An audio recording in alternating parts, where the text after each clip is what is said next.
അങ്ങനെ യൂസുഫ് നബി സുലൈഖ ബീവി റളിയല്ലാഹു തആല അൻഹയെ വിവാഹം കഴിച്ചു. വിവാഹം കഴിച്ചു കഴിഞ്ഞപ്പോ സുലൈഖ മഹാനായ യൂസുഫ് നബി അലൈഹിസ്സലാമിനോട് വലിയ സ്നേഹം കാണിക്കുന്നില്ല. സുലൈഖ യൂസുഫ് നബി അലൈഹിസ്സലാമിനോട് വലിയ സ്നേഹം കാണിക്കുന്നില്ല. ആ സമയത്ത് യൂസുഫ് നബി അലൈഹിസ്സലാം ചോദിച്ചു, സുലൈഖ നിനക്ക് എന്തു പറ്റി? പെണ്ണുങ്ങൾ കേട്ടോ, സുലൈഖ ബീവി റളിയല്ലാഹു തആല അൻഹയോട് യൂസുഫ് നബി അലൈഹിസ്സലാം ചോദിച്ചു, നിനക്ക് എന്തേ പറ്റിയേ? നിനക്ക് എന്താ എന്നോടൊരു സ്നേഹമില്ലാത്തത്? കാരണം അല്ലാഹു ഹറാമാക്കിയിരുന്ന സമയത്ത് എന്നോടുള്ള സ്നേഹം കാരണം നീ എന്നെ കേറി പിടിച്ചവളാ. അല്ലാഹു ഹറാമാക്കിയിരുന്ന സമയത്ത് എന്നോടുള്ള സ്നേഹം കാരണം നീ എന്നെ കേറി പിടിച്ചവളാ. എന്തേ സുലൈഖ, അല്ല ഇന്ന് ഹലാലാക്കി തന്നപ്പോ നീ എന്തേ എന്നോട് വലിയ മൈൻഡ് ചെയ്യാത്തത്? ഇന്ന് അല്ലാഹു എനിക്ക് എന്റെ ഭാര്യയാക്കി തന്നു, ഞാൻ നിന്നെ വിവാഹം കഴിച്ചു, ഇന്ന് നമുക്ക് എന്തു വേണമെങ്കിലും ചെയ്യാം, എന്തുകൊണ്ട് നീ എൻ്റെ അടുത്ത് സഹകരിക്കുന്നില്ല? ആ സമയത്ത് സുലൈഖ ബീവി റളിയല്ലാഹു തആല അൻഹ പറഞ്ഞ മറുപടി എന്തേ പറഞ്ഞതെന്നറിയുമോ? യൂസുഫേ, അന്ന് നിന്നെ കേറി പിടിക്കാനുള്ള കാരണം അന്ന് എൻ്റെ ഹൃദയം നിറയെ നീയായിരുന്നു. സുലൈഖ ബീവി റളിയല്ലാഹു തആല അൻഹ പറയുന്നു, അന്ന് നിന്നെ കേറി പിടിക്കാനുള്ള കാരണം എന്റെ ഹൃദയം നിറയെ നീയായിരുന്നു യൂസുഫെ, നിന്നോടായിരുന്നു എനിക്ക് സ്നേഹം. നീ എന്ന് പറഞ്ഞാൽ എനിക്ക് ജീവനായിരുന്നു, അതുകൊണ്ടാണ് ഞാൻ നിന്നെ അന്ന് കയറി പിടിച്ചേ. പക്ഷെ ഇന്ന് ഞാൻ നിന്നോട് സഹകരിക്കാത്തത് എന്റെ ഹൃദയം നിറയെ നീയല്ല, അല്ലാഹുവാ. എന്റെ ഹൃദയം നിറയുന്ന യൂസുഫെ നീയല്ല. ഇന്നെന്റെ ഹൃദയത്തിന്റെ ഉള്ളറകൾ മുഴുവനും എനിക്ക് പടച്ച റബ്ബിനോടാ എനിക്ക് പ്രണയം, എനിക്ക് അല്ലാഹുവിനോടാണ് പ്രണയം. ആ പ്രണയം അല്ലാഹുവിനോട് വന്നതുകൊണ്ടാണ് എനിക്ക് നിന്നോട് സഹകരിക്കാൻ കഴിയാത്തത് എന്ന് മഹദിയായ സുലൈഖ ബീവി റളിയല്ലാഹു തആല അൻഹ പറഞ്ഞു എന്ന് ചരിത്രം പറയുമ്പോൾ അതാണ് അല്ലാഹു ഹൃദയത്തിന്റെ അകത്ത് കയറിയ, അതാണ് അല്ലാഹു ഒരു മനുഷ്യന്റെ ഹൃദയത്തിന്റെ അകത്ത് കയറിയാൽ. എന്റെ പ്രിയപ്പെട്ടവരെ, അങ്ങനെയുള്ള ഒരു സ്നേഹമാണ് എനിക്കും നിങ്ങൾക്കും വേണ്ടത്. നമ്മളൊക്കെ അല്ലാഹുവിനെ സ്നേഹിക്കുന്നവരാണ്. അല്ല ഇരിക്കുന്നത് എവിടെയാണെന്ന് നിങ്ങൾക്കറിയുമോ? മഹാനായ ആദരവായ പ്രവാചകൻ നബി മുഹമ്മദ് മുസ്തഫ സല്ലല്ലാഹു അലൈഹി വസല്ലമ തങ്ങൾ അവിടെന്ന് പറയുകയാ, പ്രവാചകൻ അല്ലാഹുവിനെ കുറിച്ച് പറഞ്ഞു കൊടുക്കുമ്പോ ഒരു സ്വഹാബി ചോദിക്കുന്നു, നബിയേ യാ റസൂലല്ലാഹ്, അല്ലാഹുവിന്റെ നബിയേ, അല്ലാഹു ഇരിക്കുന്നത് എവിടെയാണ് നബിയേ? അല്ലാഹു ഇരിക്കുന്നത് എവിടെയാണ്? പ്രവാചകൻ സല്ലല്ലാഹു അലൈഹി വസല്ലമ തങ്ങൾ പറഞ്ഞു കൊടുക്കുന്നു, അല്ലാഹു ഇരിക്കുന്നത് അർശിലാ, അല്ലാഹു ഇരിക്കുന്നത് അർശിലാ. ഉടനെ സ്വഹാബത്ത് ചോദിക്കുന്നു, അയിന അർശുല്ലാഹ്, അല്ലാഹുവിന്റെ സിംഹാസനം ഇരിക്കുന്നത് എവിടെയാണ് നബിയേ? അല്ലാഹു ഇരിക്കുന്നത് സിംഹാസനത്തിലാണ്. എവിടെയാണ് സിംഹാസനം ഇരിക്കുന്നത്? അത് ആകാശത്തിലാണോ, ഭൂമിയിലാണോ, കടലിലാണോ, കരയിലാണോ, വെള്ളത്തിന്റെ അടിയിലാണോ, പണക്കാരന്റെ വീട്ടിലാണോ, പാവപ്പെട്ടവന്റെ വീട്ടിലാണോ? പടച്ചവനെ, എവിടെയാണ് അല്ലാഹുവിന്റെ അർശ് ഇരിക്കുന്നതെന്ന് പ്രവാചകനോട് തന്റെ സ്വഹാബത്ത് ചോദിക്കുമ്പോ അല്ലാഹുവിന്റെ പ്രവാചകൻ അവിടെന്ന് പറയുന്ന സ്വഹാബാ, അല്ലാഹുവിന്റെ അർശ് ഇരിക്കുന്ന സ്ഥലം എവിടെയെന്നറിയുമോ? സുലൈഖ പറഞ്ഞത് വെറുതെയല്ല, സുലൈഖ പറഞ്ഞത് വെറുതെയല്ല. യൂസുഫേ, എന്റെ ഹൃദയം മുഴുവനും പണ്ട് നീയായിരുന്നു, പക്ഷേ ഇന്ന് എന്റെ ഹൃദയത്തിന്റെ അകത്ത് നീയല്ല, അല്ലയാ. അല്ലാഹുവിന്റെ പ്രവാചകൻ അവിടെന്ന് പറയുന്ന സ്വഹാബാ, ഖൽബുൽ മുഅ്മിനി അർശുല്ലാഹ്, അല്ലാഹുവിന്റെ അർശ് ഇരിക്കുന്നത് ഒരു യഥാർത്ഥ വിശ്വാസികളുടെ ഹൃദയത്തിന്റെ അകത്താണ്, ഒരു മുസ്ലിമിന്റെ ഹൃദയത്തിന്റെ അകത്താണ് പടച്ചവന്റെ സിംഹാസനം ഇരിക്കുന്നതെന്ന് പ്രവാചകൻ അവിടെന്ന് പഠിപ്പിക്കുമ്പോ എന്റെ പ്രിയപ്പെട്ടവരെ, അല്ലാഹു ഇഷ്ടപ്പെടുന്നവരാകണം, അല്ലാഹു സ്നേഹിക്കുന്നവരാകണം. നമ്മളൊക്കെ പടച്ചവനെ സ്നേഹിക്കുന്നവരാണ്. അല്ലാഹുവിനോട് നമുക്ക് അല്പമെങ്കിലും സ്നേഹമുള്ളത് കൊണ്ടാണ് എല്ലാ തിരക്കുകളും മാറ്റിവെച്ചിട്ട് ഈ സമയത്ത് ഈ സദസ്സിൽ വന്നിരിക്കുന്നത്. ഇത് വലിയ മഹത്വമുള്ള സദസ്സാണ്. റോഡിലൂടെ എത്രയോ പേര് വെറുതെ നടക്കുന്നു, എത്രയോ പേര് വീടിനകത്തിരിക്കുന്നു, എത്രയോ പേര് വയത് കേൾക്കാൻ വന്നിട്ട് റോഡിൽ നിൽക്കുകയാണ്. പലർക്കും ഇതിനകത്ത് കയറിയിരിക്കാൻ സമയമില്ലല്ലോ. രോഗം പിടിച്ചവർ ഇവിടെ ഇരിപ്പുണ്ട്, ഗർഭിണികളായ പെണ്ണുങ്ങൾ ഇരിപ്പുണ്ട്, പ്രായം ചെന്ന ഉമ്മമാരിയ്ക്കുന്നുണ്ട്. എന്തുകൊണ്ടാണ് നിങ്ങൾക്ക് ഇവിടെ ഇരിക്കാനുള്ള ഭാഗ്യം കിട്ടിയതെന്നറിയുമോ? അള്ളാഹുവിന്റെ പ്രവാചകൻ അവിടെന്ന് പറഞ്ഞല്ലോ, ഈ ദുനിയാവിൽ 2 സ്വർഗമുണ്ട്, ഈ ദുനിയാവിൽ 2 സ്വർഗമുണ്ട്. അതിലെ ഒരു സ്വർഗം ഏതെന്നറിയുമോ? അങ്ങ് മദീനത്ത് അള്ളാഹുവിന്റെ പ്രവാചകന്റെ റൗളാ ശരീഫിന്റെ ചാരത്ത് അള്ളാഹുവേ മാ ബൈന ഖബരി വ മിൻബരി റൗളത്തുൻ മിൻ റിയാദിൽ ജന്ന. അള്ളാഹുവിന്റെ പ്രവാചകൻ അവിടെന്ന് പഠിപ്പിച്ചല്ലോ, മദീനത്ത് പടച്ചവനെ ജന്നത്ത് അള്ളാഹുവിന്റെ പ്രവാചകന്റെ റൗളയിലേക്ക് കടന്നു ചെല്ലുമ്പോ, അതാ പടച്ചവനെ മസ്ജിദ് നബവിയിൽ കടന്നു ചെല്ലുമ്പോ 1-2 റക്അത്ത് നമസ്കരിക്കാ, 1 സുജൂദ് ചെയ്യാ, ജനങ്ങളെ കാത്തു നിൽക്കുന്ന ദുനിയാവിലെ സ്വർഗമുണ്ടല്ലോ. ആ ദുനിയാവിലെ സ്വർഗത്തിൽ പോയി നിസ്കരിക്കണമെന്ന്, ദുആ ചെയ്യണമെന്ന്, സുജൂദ് ചെയ്യണമെന്ന് ഞാനും നിങ്ങളും ജീവിതത്തിൽ വല്ലാതെ ആഗ്രഹിക്കുന്നവരാ. അത് ദുനിയാവിലെ ഒരു സ്വർഗമാണ്. രണ്ടാമത്തെ സ്വർഗം ഏതെന്നറിയുമോ? അത് ഇൽമു പറയുന്ന മജ്ലിസാ, അത് ഇൽമു പറയുന്ന മജ്ലിസാ. പടച്ചവനെ സ്വർഗത്തിലിരിക്കാൻ അവസരം കിട്ടിയിട്ട് ഇല്ല ഉസ്താദേ, ഞാൻ എന്നതാ റോഡിലേ നിൽക്കൂ, ഞാൻ വെളിയിലേ നിൽക്കൂ, ഞാൻ വീട്ടിലിരുന്നേ കേൾക്കൂ. എന്റെ പ്രിയപ്പെട്ടവരെ, നിങ്ങൾ അങ്ങനെ ചെയ്യരുത്. ഇത് സ്വർഗമാണ്, ഇത് ദുനിയാവിലെ സ്വർഗമാണ്. നിന്റെ ജീവിതത്തിലെ ഏറ്റവും വലിയ അഭിലാഷം എന്താ? വയല് കേൾക്കാൻ കടന്നു വന്നിട്ട് റോഡിലെ കടയുടെ മുന്നിൽ കൂടി നിൽക്കുന്ന സഹോദരങ്ങളോട്, മനുഷ്യ, നിന്റെ ജീവിതത്തിലെ ഏറ്റവും വലിയ മോഹമെന്താ?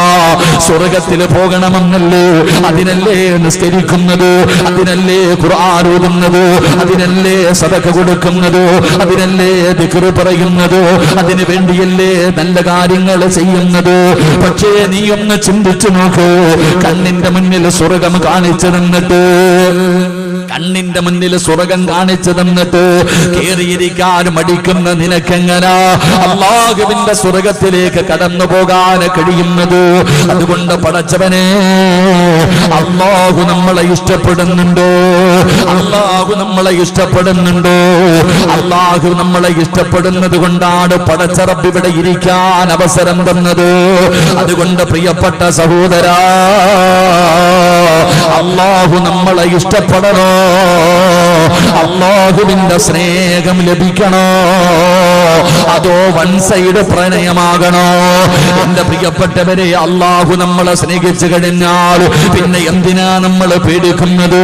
എന്തിനാ പ്രയാസപ്പെടുന്നത്? നമ്മൾ ആരെയാണ് പേടിക്കേണ്ടത്? പടച്ചവനെ, അല്ല നമ്മുടെ കൂടെയുണ്ടല്ലോ, പിന്നെ എന്തിനാ നമ്മൾ പേടിക്കുന്നത്?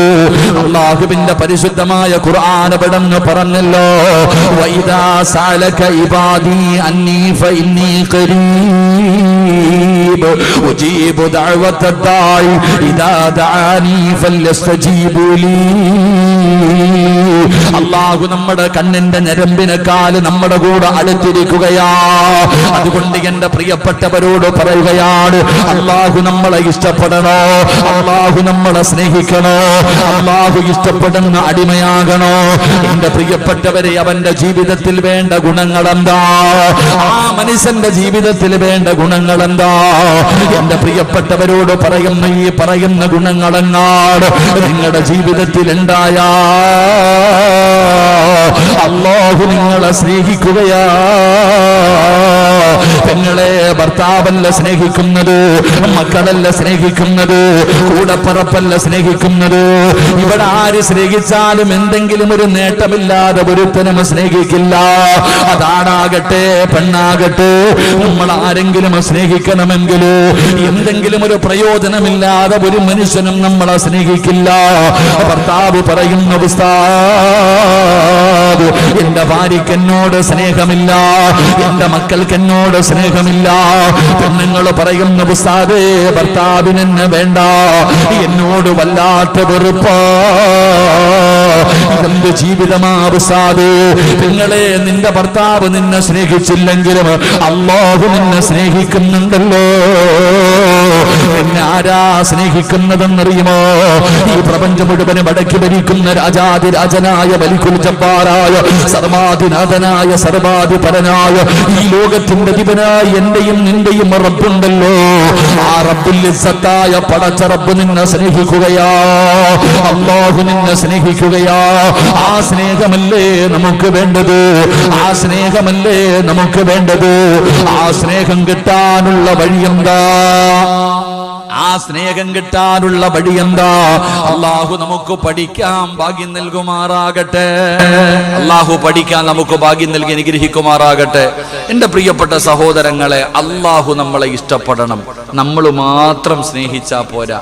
വൺ സൈഡ് പ്രണയമായിട്ട് ഇങ്ങനെ നടന്നാ പോരാ. ഞാൻ വഴുതിന് വരുന്നതിന് മുമ്പ് ഒരു ചെറുപ്പക്കാരനെ കണ്ടു. അവൻ പറഞ്ഞു, ഉസ്താദെ എന്നെ ഒരു പെണ്ണ് തേച്ചിട്ട് പോയി. ഞാൻ പറഞ്ഞു, പോയാ പോകട്ടെ, അള്ളാഹുവിന് നല്ല ജീവിതം കൊടുക്കുമാറാകട്ടെ. ആമീൻ പറ. അള്ളാഹു ആമീൻ, നല്ലൊരു ജീവിതം കൊടുക്കുമാറാകട്ടെ. എത്രയോ പേരുണ്ട് ജീവിതത്തിൽ തേപ്പ് കിട്ടിയവർ, ഒരുപാട് പേരുണ്ട്. അതൊക്കെ പോട്ടെ, അള്ളാഹു വിധിച്ചിട്ടില്ല, അങ്ങനെ പറയാ. പടച്ചറബ് നിനക്ക് വിധിച്ചിട്ടില്ല. അള്ളാഹു നിങ്ങൾക്ക് സാലിഹത്തായ ഇണകളെ നൽകി അനുഗ്രഹിക്കുമാറാകട്ടെ. നഷ്ടപ്പെട്ടു പോയ താത്താമാരെ അള്ളാഹു നിങ്ങളുടെ ഭർത്താക്കന്മാരെ നന്നാക്കി തരുമാറാകട്ടെ. എൻ്റെ പ്രിയപ്പെട്ട സഹോദരങ്ങൾ, അതുകൊണ്ട് അള്ളാഹു നമ്മളെ സ്നേഹിക്കണം. അള്ളാഹു സ്നേഹിക്കുന്ന കൂട്ടത്തിൽ പെടുത്തുമാറാകട്ടെ. സ്നേഹിക്കണ്ടേ? പറ, സ്നേഹിക്കണോ വേണ്ടേ? പറ ചങ്ങാതിമാരെ, സ്നേഹിക്കണോ? അല്ല നമ്മളെ സ്നേഹിക്കണോ? അതോ ഭാര്യയും മക്കളും മാത്രം സ്നേഹിച്ചാൽ പോരല്ലോ? അള്ളാഹു നമ്മളെ സ്നേഹിക്കണമെങ്കിൽ എൻ്റെ പ്രിയപ്പെട്ടവരെ, അതിനു വേണ്ട ഒന്നാമത്തെ ഗുണമെന്താ? അള്ളാഹു നമുക്ക് പഠിക്കാൻ ഭാഗ്യം നൽകുമാറാകട്ടെ. അള്ളാഹുവിന്റെ പരിശുദ്ധമായ ഖുർആൻ എടുത്തു നോക്ക്. അള്ളാഹു നമ്മളോടൊരു കാര്യം പറയുന്നുണ്ട്. അള്ളാഹുവിന്റെ വിശുദ്ധമായ ഖുർആൻ എടുത്തു നോക്ക്, നമുക്ക് പഠിക്കാം. അള്ളാഹു ഇഷ്ടപ്പെടുന്ന ഒന്നാമത്തെ വിഭാഗമാരാ? അള്ളാഹു ഇഷ്ടപ്പെടുന്ന ഒന്നാമത്തെ വിഭാഗമാരാ? എന്റെ പ്രിയപ്പെട്ട സഹോദരങ്ങളെ, സഹോദരിമാരെ, അള്ളാഹുവിന്റെ പരിശുദ്ധമായ ഖുർആൻ പറയുകയാ. അല്ലാഹുവിന്റെ ഖുർആൻ പറയുന്നു, ഫബിമാ റഹ്മത്തിൻ മിനല്ലാഹി ലിന്ത ലഹും വലൗ കുന്തുന ഫല്ലൂ. അള്ളാഹുവിന്റെ പരിശുദ്ധമായ ഖുർആൻ എവിടെന്ന് പറയുകയാണ്. അള്ളാഹു ഇഷ്ടപ്പെടുന്ന ഒന്നാമത്തെ മനുഷ്യനാരെന്നറിയുമോ? ഈ സദസ്സിലിരിക്കുന്ന ആണുങ്ങളിലും പെണ്ണുങ്ങളിലും ഒരാൾ അള്ളാഹുവിന് വല്ലാത്ത ഇഷ്ടമാണ്. അള്ളാഹു സ്നേഹിക്കുന്ന ഒരു മനുഷ്യനുണ്ട്. അവനാരെന്നറിയുമോ? അള്ളാഹുവിന്റെ ഖുർആൻ പറയുകയാ, ഫൈദാ അസംതും ഫതവക്കൽ അലല്ലാഹ് ഇന്നല്ലാഹ യുഹിബ്ബുൽ മുതവക്കിലീൻ. അല്ലാഹു ഇഷ്ടപ്പെടുന്ന ഒരു വിഭാഗത്തെ കുറിച്ച് അല്ലാഹു തന്നെ പറയുകയാ. പരിശുദ്ധമായ ഖുർആൻ പറയുകയാ, ഫൈദാ അസംതും ഫതവക്കൽ അലല്ലാഹ് ഇന്നല്ലാഹ യുഹിബ്ബുൽ മുതവക്കിലീൻ. അല്ലാഹു ഇഷ്ടപ്പെടുന്ന ഒരു വിഭാഗമാരെന്നറിയുമോ? അല്ലാഹുവേ, അവന്റെ കാര്യങ്ങൾ മുഴുവനും അല്ലാഹുവിൽ പരമേൽപ്പിക്കുന്നവരുണ്ടല്ലോ. അവന്റെ ജീവിതത്തിലെ പ്രയാസമാകട്ടെ, ദുഃഖമാകട്ടെ, ദുരിതമാകട്ടെ, വേദനയാകട്ടെ, കടമാകട്ടെ, രോഗമാകട്ടെ, മനസമാധാനമാകട്ടെ, അവന്റെ ജീവിതത്തിൽ എന്ത് പ്രയാസമുണ്ടായാലും പ്രതിസന്ധി ഉണ്ടായാലും അവന്റെ കാര്യങ്ങൾ മുഴുവനും ആരെയാണ് ഏൽപ്പിക്കുന്നത്? ഈ പ്രപഞ്ചത്തിന്റെ അധിപനായ പടച്ച റബ്ബിനോട്. തവക്കൽതു അലല്ലാഹ്, തവക്കൽതു അലല്ലാഹ് എന്ന് പറയുന്നവനുണ്ടല്ലോ. ഈ ലോകത്തിന്റെ അധിപനായ അല്ലാഹ് അവനെ ഇഷ്ടപ്പെടുന്നു എന്ന് വിശുദ്ധമായ ഖുർആൻ. അല്ലാഹുവിന്റെ ഖുർആൻ പറയുകയാ, ആരാണോ തവക്കൽതു അലല്ലാഹ് എന്ന് പറയുന്നത് അവനെ അല്ലാഹു ഇഷ്ടപ്പെടുന്നു എന്ന് അല്ലാഹുവിന്റെ വിശുദ്ധ ഖുർആൻ. അല്ലാഹു ഈമാൻ നൽകുമാറാകട്ടെ. അല്ലാഹു ഈമാൻ നൽകുമാറാകട്ടെ. എന്തു പറയുന്നവനെ? ഉറക്കെ പറ ചങ്ങാതി, എന്തു പറയുന്നവനെ? എന്തു പറയുന്നവനെ? ഒന്ന് പറഞ്ഞ് തവക്കൽതു അലല്ലാഹ്. എന്താ ഈ തവക്കൽതു അലല്ലാഹ് എന്ന് പറഞ്ഞ? ചിലരുടെ വീടിന്റെ മുന്നിൽ എഴുതി വെച്ചിട്ടുണ്ട് തവക്കൽതു അലല്ലാഹ്. റൂമിനകത്ത് എഴുതി വെച്ചിട്ടുണ്ട് തവക്കൽതു അലല്ലാഹ്. ചില വണ്ടിയുടെ പേര് തന്നെ തവക്കൽതു അലല്ലാഹ്. എന്താ തവക്കൽതു അലല്ലാഹ് എന്ന് പറഞ്ഞ?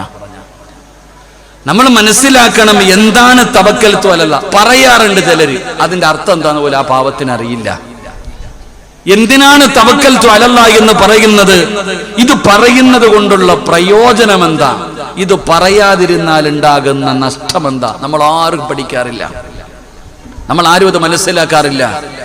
എന്റെ പ്രിയപ്പെട്ട സഹോദരങ്ങളെ, തവക്കൽതു അലല്ലാഹ് എന്ന് പറയണമെന്ന് പറഞ്ഞതാരാ? അള്ളയാ പറഞ്ഞേ. എടാ നീ തവക്കൽതു അലല്ലാഹ് എന്ന് പറയണമെന്ന് പറഞ്ഞതാരാ? എന്റെ പ്രിയപ്പെട്ടവരെ, പള്ളിയിലെ ഉസ്താദന്മാര് പറഞ്ഞതല്ല. പിന്നെ ആരാ തവക്കൽതു അലല്ലാഹ് എന്ന് പറയണമെന്ന് പറഞ്ഞതെന്നറിയുമോ? ഈ ലോകത്തിന്റെ അധിപനായ പടച്ചറബ്ബാ, ഈ ലോകത്തിന്റെ അധിപനായ പടച്ചറബ്ബാ, നിങ്ങൾ ആരോടാണ് തവക്കൽതു അലല്ലാഹ് എന്ന് പറയേണ്ടത്? അല്ലാഹുവിന്റെ വിശുദ്ധമായ ഖുർആൻ പറയുകയാണ്, വതവക്കൽ അലൽ ഹയ്യില്ലദീ ലാ യമൂത് വസബ്ബിഹു ബിഹംദിഹി വകഫാ ബിഹി ബിദുനൂബി ഇബാദിഹി ഖബീറാ. നിങ്ങൾ ആരോടാണ് തവക്കൽതു അലല്ലാഹ് എന്ന് പറയേണ്ടത്? അല്ലാഹ് പറഞ്ഞു നിങ്ങൾ പറയണേ, നിങ്ങൾ തവക്കൽതു അലല്ലാഹ് എന്ന് നിങ്ങളുടെ ജീവിതത്തിലെ സർവ്വ കാര്യങ്ങളിൽ നിങ്ങൾ പറയണം. അത് വീട് വെക്കാനിറങ്ങിയാൽ, കച്ചവടത്തിനിറങ്ങിയാൽ, പണച്ചവനെ ജോലിക്ക് പോയാൽ, കടയിലേക്ക് പോയാൽ, വാഹനത്തിൽ കയറിയാൽ, മക്കളെ സ്കൂളിൽ വിട്ടാലും, റോഡിലിറങ്ങിയാൽ, ഏത് കാര്യത്തിനും നിങ്ങൾ പറയണം ബിസ്മില്ലാഹി തവക്കൽതു അലല്ലാഹ്. ഇന്ന് വീട്ടിലേക്ക് കയറുന്നതിന് മുമ്പ് പറയണം, വീട്ടിൽ നിന്ന് ഇറങ്ങുമ്പോ പറയണം, കിടന്നുറങ്ങുന്ന സമയത്ത് പറയണം. നിങ്ങളുടെ ജീവിതത്തിലെ സർവ്വ കാര്യങ്ങളിലും നിങ്ങൾ തവക്കൽതു അലല്ലാഹ് പറയണം. ആരോടാണ് പറയേണ്ടതെന്നറിയുമോ? ഖുർആൻ പറയുകയാ, ആരോടാണ് പറയേണ്ടത്? വതവക്കൽ അലൽ ഹയ്യില്ലദീ ലാ യമൂത്. ഒരിക്കലും മരിക്കാത്ത റബ്ബിനോട്, ഒരിക്കലും മരണമില്ലാത്ത റബ്ബിനോട് ഈ പ്രപഞ്ചത്തിലെ സർവചരാചരങ്ങളും തകരുമല്ലോ. ഈ ലോകത്തുള്ള സർവചരാചരങ്ങളും എത്ര വലിയ കൊലകൊമ്പനാണെങ്കിലും, ഏത് കൊട്ടാരത്തിന്റെ ഉള്ളറകളിൽ ഇരിക്കുന്നവനാണെങ്കിലും, ഈ പ്രപഞ്ചത്തിലുള്ള സർവചരാചരങ്ങളും ഒരു ദിവസം നശിക്കുമല്ലോ. ഇതാ സുൽസിലത്തിൽ അർളു സിൽസാലഹാ വഅഖ്റജത്തിൽ അർളു അസ്ഖാലഹാ. ഖുർആൻ എവിടെന്ന് പറയുകയാ, എന്റെ പ്രിയപ്പെട്ടവരെ, സൂര്യൻ ഇങ്ങനെ താഴേക്ക് വീഴുകയാണ്, നക്ഷത്രങ്ങൾ മഴത്തുള്ളികൾ വീഴുന്നത് പോലെ തീമഴ പെയ്യുകയാണ്. പടച്ചവനെ, ഈ പ്രപഞ്ചത്തിലെ സർവചരാചരങ്ങളും തകർന്ന് തരിപ്പണമാവുകയാ. അവസാനം ഈ ലോകത്ത് അവശേഷിക്കുന്നത് രണ്ടുപേര്. ഈ ലോകത്ത് അവശേഷിക്കുന്നത് രണ്ടു പേരേ ഉള്ളൂ. ഒന്ന് മലക്കുൽ മൗത്ത് അസ്റായീൽ, പിന്നെ ഈ പ്രപഞ്ചത്തിന്റെ അധിപനായ അല്ലാഹ്. അങ്ങനെ രണ്ടുപേര് മാത്രമാണ് അവശേഷിക്കുന്നത്. അല്ലാഹു ചോദിക്കുന്നു, അസ്റായീലേ, ഇനി ആരാ പോകേണ്ടത്? ഇനി ആരാ പോകേണ്ടത്?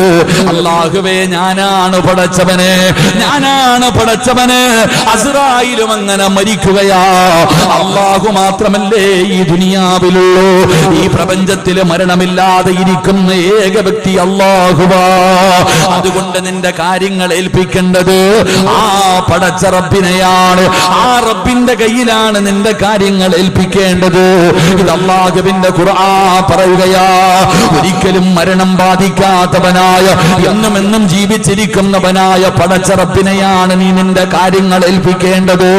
എന്നിട്ട് ഖുർആൻ പറയുകയാ, അല്ലാഹു ലാ ഇലാഹ ഇല്ലാ ഹുവ വഅലല്ലാഹി ഫല്യതവക്കലിൽ മുതവക്കൽ. അതാ ഖുർആൻ എവിടെന്ന് പറയുകയാ, വഅലല്ലാഹി ഫല്യതവക്കലിൽ മുഅ്മിനൂൻ.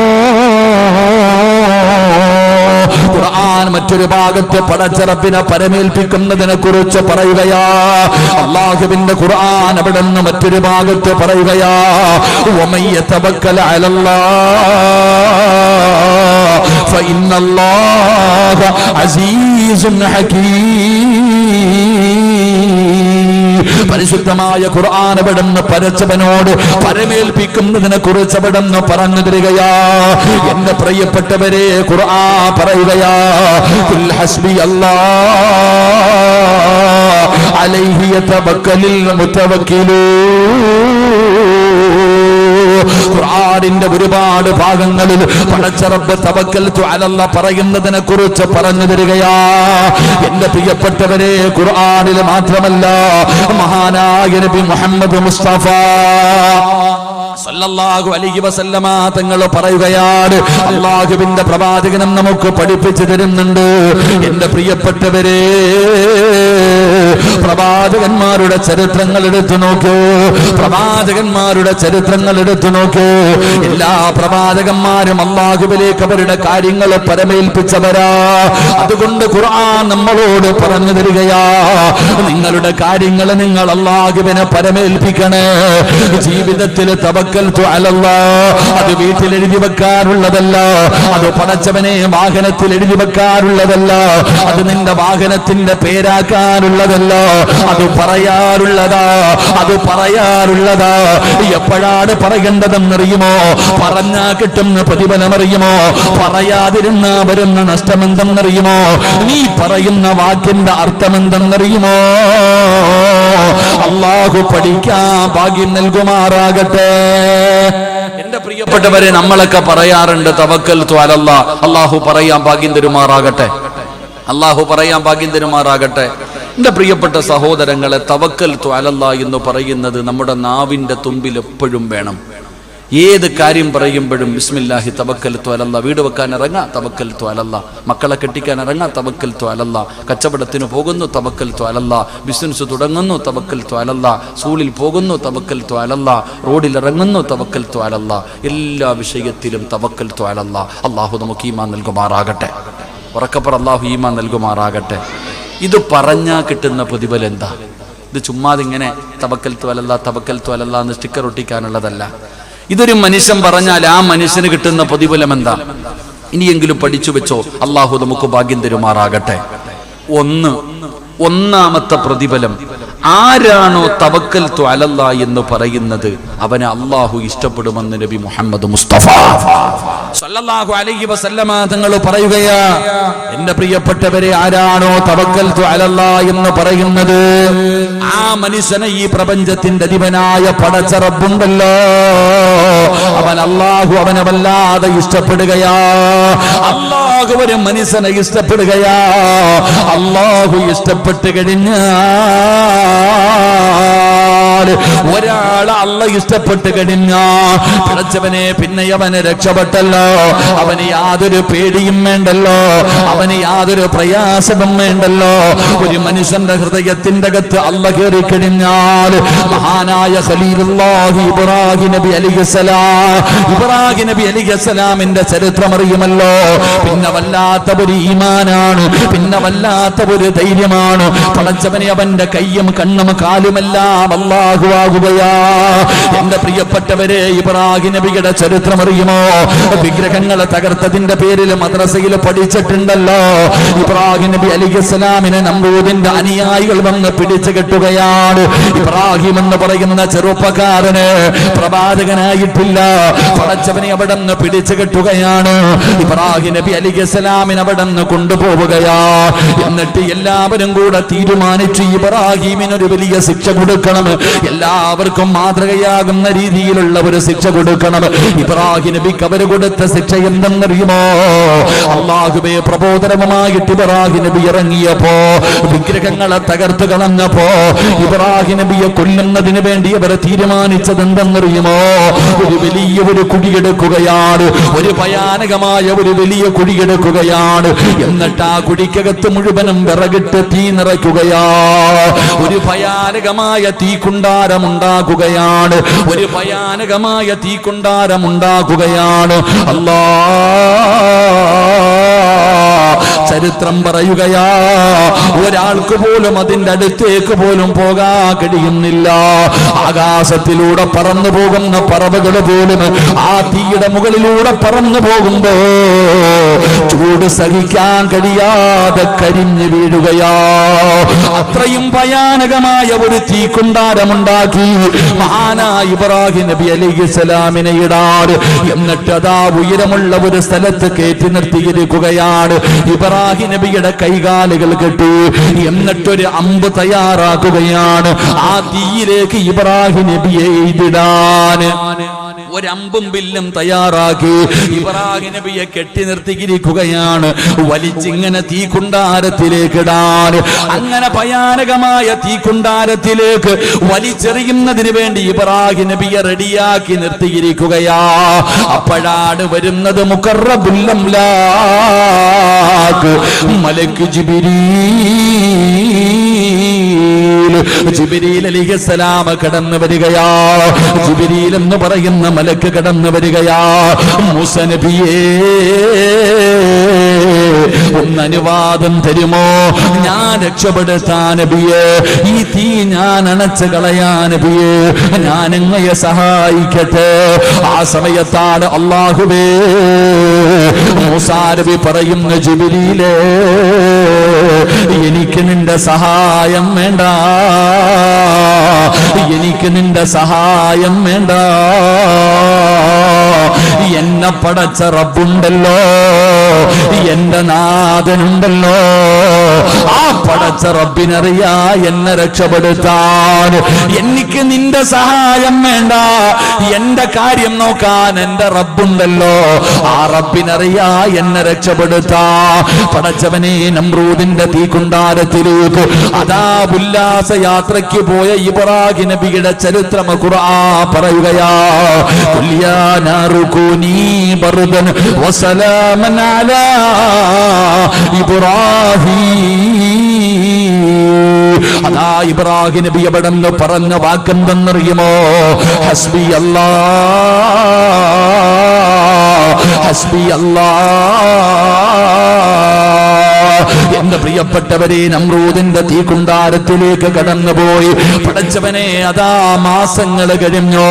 ഇബ്രാഹിം നബി അലൈഹിസ്സലാമിന്റെ ശരീരത്തിലെ ഒരു രോമം പോലും കരിയാതെ, ശരീരത്തിലെ ഒരു രോമം പോലും കരയാതെ ഇബ്രാഹിം നബി ആ തീക്കുണ്ടാരത്തിൽ നിന്ന് ദിവസങ്ങൾ കഴിഞ്ഞ്, ആഴ്ചകൾ കഴിഞ്ഞു, അതിനകത്ത് നിന്ന് എഴുന്നേറ്റ് വന്നു എന്ന് ചരിത്രം പറയുമ്പോ, അല്ലാഹു ഇഷ്ടപ്പെട്ട് കഴിഞ്ഞാൽ അങ്ങനെയാ. തവക്കൽതു അലല്ലാഹ് എന്ന് പറഞ്ഞ പിന്നെ അങ്ങനാ. അല്ലാഹുവിനവനെ വല്ലാത്ത ഇഷ്ടമാ. എന്റെ പ്രിയപ്പെട്ട പെങ്ങളെ, ജീവിതത്തിൽ പ്രയാസം വരുമ്പോ, ജീവിതത്തിൽ ദുഃഖം വരുമ്പോ, കുത്തുവാക്കും പരിഹാസങ്ങളും അപവാദങ്ങളും ജീവിതത്തിൽ കേൾക്കുമ്പോ തകർന്നു പോകല്ലേ, പതറിപ്പോകല്ലേ. പഠിച്ചോ, ഹസ്ബുനല്ലാഹു നിഅമൽ വകീൽ, നിഅമൽ മൗലാ വനിഅമൻ നസീർ. ഈ ദിക്ർ നിന്റെ ജീവിതത്തിൽ ഉപകാരപ്പെടുന്നതാ. ഈ ദിക്ർ നിങ്ങളുടെ ജീവിതത്തിൽ ഉപകാരപ്പെടുന്നതാ. സാമ്പത്തികമായി സർവ്വതും തകർന്നു, പടച്ചവനെ തൂങ്ങാനൊന്നു തോന്നുന്ന സമയമുണ്ടല്ലോ, ഈ ജീവിതം അങ്ങ് അവസാനിപ്പിക്കാൻ തോന്നുന്ന സമയമുണ്ടല്ലോ. ഒരുത്തനെ പ്രണയിച്ചിട്ട് അവസാനം തേച്ചിട്ട് പോകുമ്പോ ചാകാൻ തീരുമാനിക്കുന്ന പെണ്ണേ, ഭർത്താവ് തലാക്ക് ചൊല്ലിയിട്ട് പോകുമ്പോ ജീവിതം അവസാനിപ്പിക്കണമെന്ന് തോന്നുന്ന പെണ്ണ്, നാട്ടുകാരും കുടുംബക്കാരും നീ ചെയ്യാത്ത തെറ്റിന്റെ പേരില് നിന്നെ എല്ലാവരും വേദനിപ്പിക്കുമ്പോ ഈ ജീവിതം അവസാനിപ്പിക്കണമെന്ന് തോന്നുന്ന പെങ്ങള്, നാട്ടുകാര് മുഴുവനും പരിഹസിക്കുമ്പോ അപവാദങ്ങളും പരിഹാസങ്ങളും കേട്ട് കേട്ട് മടുത്ത് ജീവിതം അവസാനിപ്പിക്കാൻ തോന്നുമ്പോ വീടിനകത്ത് ഒതുപെടുത്തിട്ടും ഇരിക്കണം, വീടിനകത്ത് ഒതുപെടുത്തിട്ടും ഇരിക്കണം. എന്നിട്ട് 2 റക്അത്തൊന്ന് നമസ്കരിക്കണം. എന്നിട്ട് ആ നിസ്കരിച്ച മുസല്ലയിൽ ഇരുന്നിട്ട് ഒരു 3 പ്രാവശ്യം പറയണം, ഹസ്ബുനല്ലാഹ്,